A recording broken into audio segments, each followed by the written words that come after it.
Hello and welcome to another episode of Historically Marked, another Route 66 edition.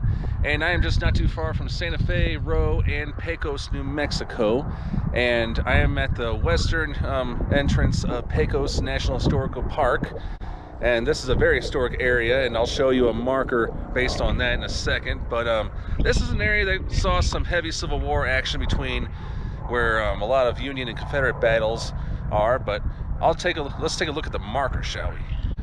So I'm at a roadside pullout, and here is the one from New Mexico Historical Society. Okay, humans have inhabited the Pecos Valley for at least 12,000 years. The 15th century Tawa-speaking trading pueblo, Sisier, had over 2,000 inhabitants. During the 16th and 17th centuries, Franciscan churches were built and rebuilt here under the direction of the Spanish.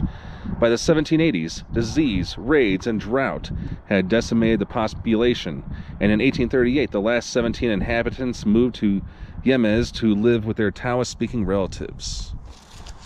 Interesting stuff. And this is not really a historical marker, but this was just put up by the National Park Service, and the park protects Pecos Pueblo, the Spanish Mission Church, and the Civil War Battle of Glorietta Pass. And I think hopefully I can get into the visitor center, and here are some things to do. You can hike on many trails, you can fish, of course you gotta have a permit, and pick up a trail guide. You can watch the film at the visitor center. Alright, so here's the Fort Lightning Ranch House and the Spanish Mission Church. Hope to see those while I'm here. So now we can proceed. This here is the visitor center, where there is a gift shop and a small museum based on this park. And while you're at the visitor center, be sure to get your passport stamped, because they have plenty to choose from. So I have now officially been here. Here's the gift shop. Alright, so I'm in the museum right now. It's short but sweet. And I had no idea the Santa Fe Trail celebrated its bicentennial this year. It's so cool. But I don't blame them for not celebrating that much. And here's some ancient artifacts. Tiva series ceremonial bowl from the early historic period.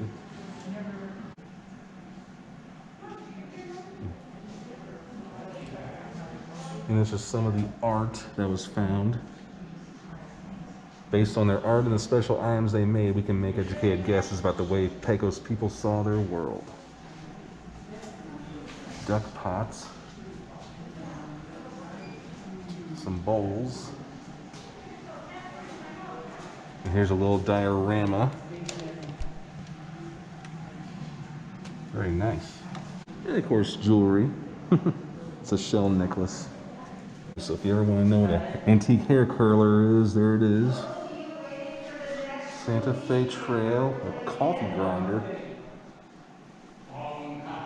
Now on the wall there's a historical timeline. Pecos, a monument of the past. A little timeline. In 1935, this was declared a New Mexico state monument. And then 30 years later, in 1965, it became a national monument under the care of the National Park Service. In 1967, archaeologists excavated the Pecos Church. And in 1990, Greer Garson, who was in the movie Mrs. Miniver, Greer Garson Fogelson sells the Fort Lightning Ranch to the R.K. Mellon Foundation, which donates the 5,500-acre ranch to the National Park Service. So it goes without saying she had a very important role in this. And now I'm going to hit the trail. It's supposedly 1.5 miles long. It's going to take me to the ruins. Here we go. And these are just the rules when hitting the trail. And watch out for rattlesnakes. Got it, Chief.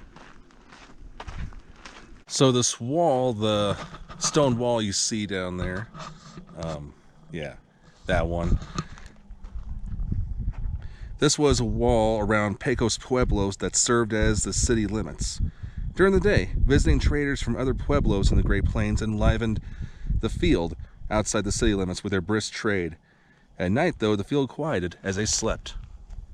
Now there are some National Park Service markers here on this trail, including what it's like to be in the Pueblo life. So yes, Pueblo life around me hums. People weave cotton, thread into unique Pueblo designs, grind corn, prepare meals, and make clothing, flutes, and ceramic pots. You are at Pecos, one of the largest and strongest Pueblos in the region. And this, if you were listening to music, this is what you've been listening to. So, I mean, yeah, it goes without saying, it was a mighty village. The mounds surrounding this plaza contain the remnants of the once mighty Pecos Pueblo. In the 1400s, a quadrangle of more than 600 rooms, about 4 to 5 stories high in some places, would be towering over me. But it says that the top of the present mounds are at about the 2nd or 3rd story level. Just an estimation, I guess, from the National Park Services. Now, archaeologist A.V. Kidder believed that the Pueblo was designed in advance and constructed as a unit. Here's another marker. This talks about how they lived off the land, as far as like having water and all the essentials, but essential for any settlement, water is highly valued in the high desert. Fortunately, water from the Pecos River, which is about a mile away, and Glorietta Creek, which, according to my brochure, I'm standing on, it's like right below me, an area spring sustained the Pueblo's growth. Whether needed for making mud plaster, creating pottery, or growing crops, water was vital to maintaining Pecos Pueblo's strength. Here's something that was taken in the 1900s, carrying it on their head. Wow.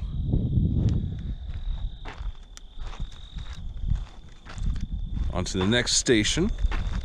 And now we've reached the church, one of the churches at least.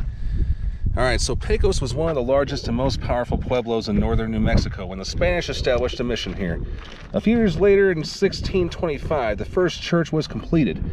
You can see remnants of its foundation in front of you.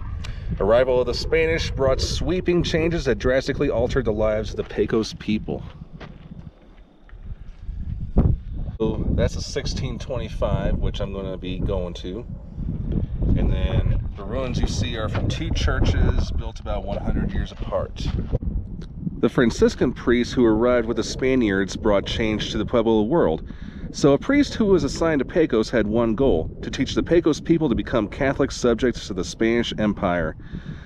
In order to accomplish this goal, the priest oversaw the building of and centered his life around the mission. So the Franciscans relied heavily upon native labor to construct such an enormous church complex. Alright, so in front of the church, something that says Pueblo Revolt. After years of oppression and epidemics and droughts that killed many, the people of Pecos rebelled against Spanish authority in 1680. Here they destroyed the mission church, the symbol of Spanish power. The revolt united Pueblos across the nation in a coordinated strike that drove the Spaniards out of New Mexico. The Pueblan people regained their independence, but it was short-lived.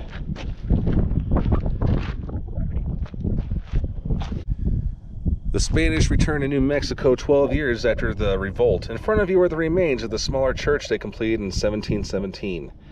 Pecos Pueblo had entered a long decline due to disease, famine, and raids. Over time, the Pecos people dispersed. The few remaining Pueblo residents departed to join other Taoist speakers at Yemas in 1838. But while I'm here, I might as well take in this area right here, it is known as the last church, which was completed in 1717. It was the last Pecos church, more specifically. This church was less ambitious in design than the one it replaced and served a smaller population. Wind, water, vandalism have reduced it to a partial shell, though much of the original adobe remains.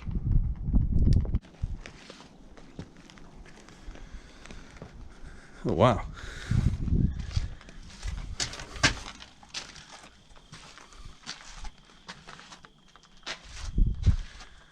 Oh, get a little nice view of the mountains and of course the trail that I walked on.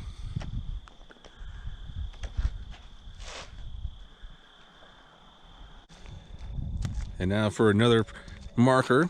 Practical adaptations. The Pecos people farmed for generations before the Spanish arrived. Through the mission, Franciscan friars taught the Pueblans about raising animals and ranching. The friars introduced domesticated livestock, including sheep, goats, chickens, horses, cows, and pigs, that became central to the regional economy. This work supported both the local mission and the Spanish crown.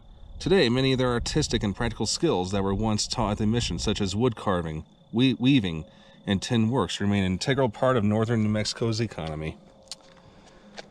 This is what is known as a kiva. You can go down there, but I don't really feel like climbing down a wooden ladder. But I hear it's not so bad in there. And the last marker on the trail is just about its architecture. Architectural records reveal details that may hold a key to the past. The Mission Church ruins in front of you and the Pueblo ruins along the trail reveal the culture of the people who once called Pecos Pueblo home. Here at Pecos National Historic Park, staff carefully maintains park resources and keeps them accessible to Pueblo descendants, current visitors, and future generations. This is a gentleman named Adolphe Bandelier at Pecos in the 1880s, as he was part of the early archaeology efforts on the Mission Church. And as you can see, it still is continued today. All right, well, thanks so much for tuning into this episode of Historically Marked. Yeah, it's still a Route 66 episode, but more of a national park one. I am at Pecos National Historical Park, just outside Pecos and Rowe, and not too far from Santa Fe, New Mexico. I am Jason, sign off.